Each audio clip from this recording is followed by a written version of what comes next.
Hi friends, చూసారా ఈరోజు నేను దొండకాయ ఫ్రై చేశాను. దానికి కావాల్సిన పదార్థాలు ఏంటో చూసేద్దాం రండి. ముందుగా నేను ఒక హాఫ్ కిలో దొండకాయలు తీసుకొని ఇలా స్లైసెస్గా కట్ చేసుకొని కడిగి శుభ్రంగా ఉంచుకొని పక్కన ఉంచుకున్నాను. తర్వాత ఒక ఆనియన్, కరివేపాకు, వెల్లుల్లి రెబ్బలు కచ్చపచ్చగా దంచుకొని పక్కన ఉంచుకున్నాను. తర్వాత ఒక ప్యాన్ పెట్టి అందులో మనం పల్లీలు వేపుకొని ఒక ప్లేట్లోకి తీసుకున్నాను. అదే ప్యాన్లో మనము పోపులు వేసుకొని ఇలా చిటపట్లాడిన తర్వాత ముందుగా మనం కట్ చేసుకొని ఉచిపచ్చిగా దంచుకున్న వెల్లుల్లి రెబ్బలు ఉంటాయి కదా, అవి కూడా తీసేసుకొని వేసుకోవాలి. కొంచెం అవి వేగిన తర్వాత ఆనియన్స్, కరివేపాకు కూడా వేసేసుకొని కలుపుకోవాలి.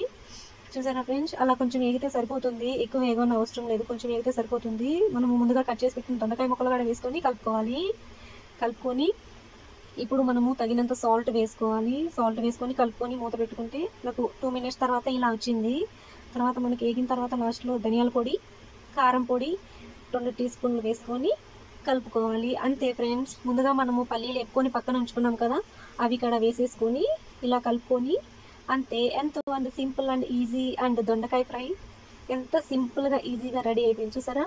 అంతే ఫ్రెండ్స్, ఇప్పుడు మనము రైస్ తీసుకొని ప్లేట్లో వేసుకున్నా తర్వాత నేను అందులోకి రసం చేశాను.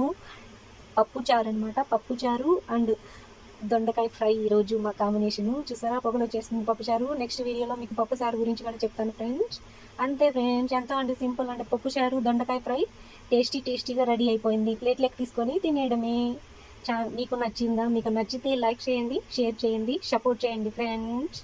చూసారా నేనైతే తింటున్నాను. Okay friends, bye.